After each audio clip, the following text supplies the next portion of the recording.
Hi అండి. మీరందరూ బాగున్నారని నేను అనుకుంటున్నానండి.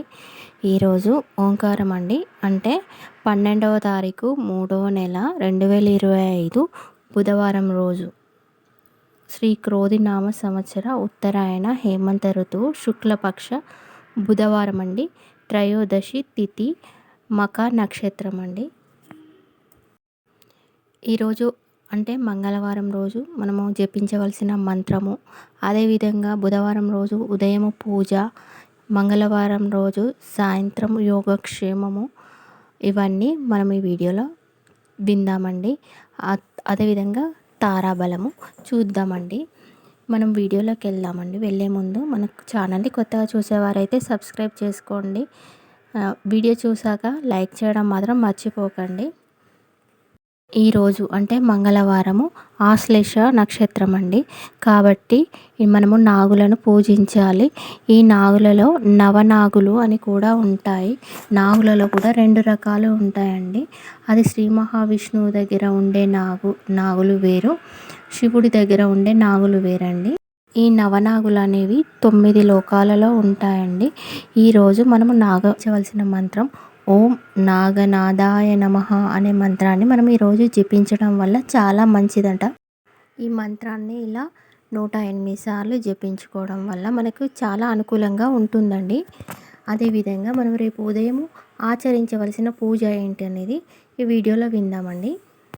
బుధవారం మనము ఉదయాన్నే పూజ మహావిష్ణువుకి తులసీలతోటి అర్చన చేసుకొని విష్ణు సహస్రనామం చదువుకోవాలండి. ఇలా చదవడం వల్ల మన ఇంట్లో అంటే పిల్లలు కానీ తల్లిదండ్రులు కానీ ఎవరైనా చెడు వ్యసనాలకు బారిన పడి చెడు వ్యసనాల నుండి వెళ్ళి బయటికి తేరుకోలేని వాళ్ళు ఉంటారు కదా అండి. అలాంటి వాళ్ళందరికీ ఇలా చేయడం వల్ల చెడు వ్యసనాలకు కొద్దిగా నెమ్మదిగా దూరం అనేది అవుతారండి. కుదిరితే అందరూ చేయండి. ఇలా పిల్లలు చెప్పతే వినకుండా మారం చేసే వాళ్ళు ఉంటారు కదా, అలా వాళ్ళు ఫోన్స్ అని అవని ఇవని గేమ్స్ అని అట్లా వ్యసనాలకు బానిస అయిపోయి ఉంటారు కదా అండి. అలాంటివి కూడా మనము ఈ శ్రీ మహావిష్ణువుని తులసిలతో అర్చన చేసి విష్ణు సహస్రనామ స్తోత్రం చదవడం వల్ల ఇంట్లో ప్రశాంతతగా ఉంటుంది. ఈ చెడు వ్యసనాలకు దూరంగా ఉంటారండి. ఇలా మన చెడు వ్యసనాల నుండి బయటపడేందుకు ఈ విష్ణు సహస్రనామం చదువుకోవడం వల్ల చాలా అనుకూలత అనేది కలుగుతుందండి.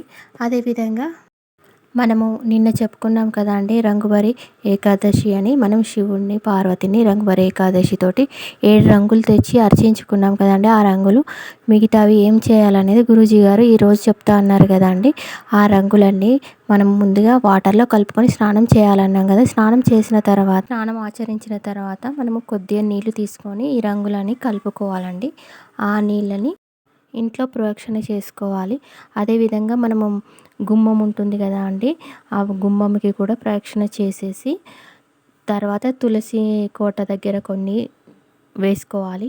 తర్వాత మనం ఇంట్లో దేవుళ్ళ దగ్గర కొంచెము, తర్వాత మనము పితృదేవతలు ఉంటారు కదా అండి, ఆ పితృదేవతలకి అంటే మనము తూర్పు వైపు మొహము పెట్టి నిల్చొని మన పితృదేవతలకి ఈ నీళ్ళని వదిలి ఓం పితృదేవతాయ నమః అనుకుంటూ పితృదేవతలకి అదేవిధంగా పితృమాతలకి వాళ్ళ పేరును మనము తలుచుకొని ఆ వాటర్ అనేవి వదులుకోవాలండి. అదేవిధంగా మనము సూర్యభగవానుడికి కూడా సూర్యుడికి అర్ఘ్యం ఇచ్చినట్టుగా మనం ఈ రంగు నీళ్ళని అర్ఘ్యం ఇచ్చి సూర్యభగవాను కూడా పూజించడం వల్ల మన భూత ప్రేతాత్మలకు అన్నిటికీ కూడా విముక్తి అనేది కలుగుతుంది. అదేవిధంగా ఇలా మనము రంగుబరి ఏకాదశి రోజు మిగిలిపోయిన రంగులని ఇలా మనం గురూజీ చెప్పినట్టుగా ఈ విధంగా చేసుకోవడం వల్ల మనకి పితృదేవతల నుండి మనకి ఏదైనా శాపాలు వచ్చినా కూడా అవన్నీ తొలగిపోతాయి. ఒకవేళ వాళ్ళ ఆత్మలు కూడా ఇలా ముక్తి దొరకకుండా కొంతమంది ప్రేతాత్మలుగా మిగిలిపోతారు కదా, వాళ్ళకి కూడా ముక్తి అనేది కలుగుతుంది. వాళ్ళు ప్రేతాత్మలుగా మారిపోయిన వాళ్ళకి ముక్తి కలిగి వాళ్ళు వెళ్తారు. అదేవిధంగా మనకి భూతాలకు ప్రేతాలకు ఇవన్నిటికీ కూడా మనకి అధిపతి ఎవరంటే ఈ శివుడు. కాబట్టి ఈ భూతనాయకుడుగా పిలువబడతాడు కాబట్టి శివుడు ఇలా చేయడం వల్ల వాళ్ళకి విముక్తి అనేది కలుగుతుంది. మనకి కూడా వాళ్ళ ఆశీర్వచనాలు అనేవి అందుతాయండి. ఇలా మిగిలిపోయిన రంగులతోటి ఇలా ఆచరించాలి. అదేవిధంగా ఈరోజు బుధవారం తారాబలం ఏ విధంగా ఉందో చూద్దామండి.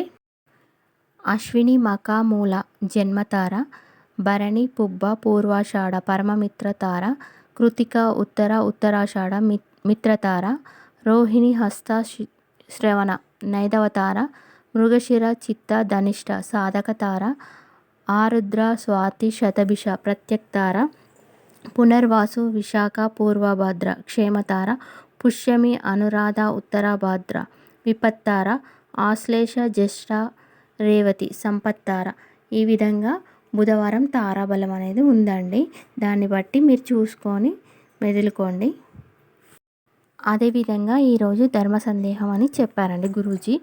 దాంట్లో ఏంటంటే మనము హస్త నక్షత్రము ఉన్న రోజు మనము అప్పులు అసలు చేయకూడదండి. ఆ రోజు అప్పులు చేస్తే మనం మళ్ళీ తిరిగి తీర్చలేమండి. అదేవిధంగా మాస సంక్రమణ అని కూడా నెలకి ఒకసారి వస్తుందండి. ఆ మాస సంక్రమణ అని వచ్చిన రోజు కూడా మనం అప్పులు అనేవి ఎవరి దగ్గర తీసుకోకూడదు. అమావాస్య రోజు తీసుకోకూడదండి. అదేవిధంగా వృద్ధి యమ క్షయ యోగాల్లో కూడా తీసుకోకూడదు. ఆదివారం మంగళవారము హస్త నక్షత్రం ఉన్న రోజుల్లో కూడా మనము ఎవరి దగ్గర అప్పులు తీసుకున్నా అవి మళ్ళీ తిరిగి తీర్చలేమండి. కాబట్టి ఇప్పుడు మనం చెప్పినవన్నీ లేకుండా చూసుకొని మీరు ఎప్పుడైనా అప్పులు చేసుకోవాలి అనుకునే వారు ఈ టైంలలో చూసుకొని అప్పులు తీసుకుంటే మనం మళ్ళీ తిరిగి త్వరగా ఇచ్చేయగలుగుతామండి. అదేవిధంగా ఈరోజు యోగక్షేమం అంటే మంగళవారం రోజు సాయంత్రం ఆచరించవలసిన యోగక్షేమము. ఈరోజు సాయంత్రం శివుణ్ణి పూజించాలండి. నువ్వుల నూనెతోటి శివుడికి ముందుగా అభిషేకం చేయాలి. తర్వాత సుగంధి తైలము, మీ దగ్గర సువాసన కలిగిన తైలం ఉంటుంది కదా అండి, సుగంధ తైలం అని, దానితోటి తర్వాత అభిషేకం చేయాలి. తర్వాత పాలు ప్లస్ గంధము అంటే పాలల్లోకి గంధము కలిపి ఆ పాలు కలిపిన గంధంతో శివుణ్ణి అభిషేకించి బిల్వార్చన చేసుకోవాలి. తర్వాత మనము దరిద్ర దాహన శివసూత్రం అనేది పారాయణం చేసుకోవాలి. ఇలా చేయనికి మనకి కుదరలేదనుకోండి, శివాలయానికి వెళ్ళి మృత్యుంజయ మంత్రము కూడా జపించడం వల్ల చాలా విశేషం అనేది మనకు ఉంటుంది. కుదిరితే ఇలా యోగక్షేమం చేసుకోండి. వీడియో నచ్చితే మాత్రం లైక్ చేయడం మర్చిపోకండి. కొత్త వారైతే సబ్స్క్రైబ్ చేసుకోండి. Thank you for watching.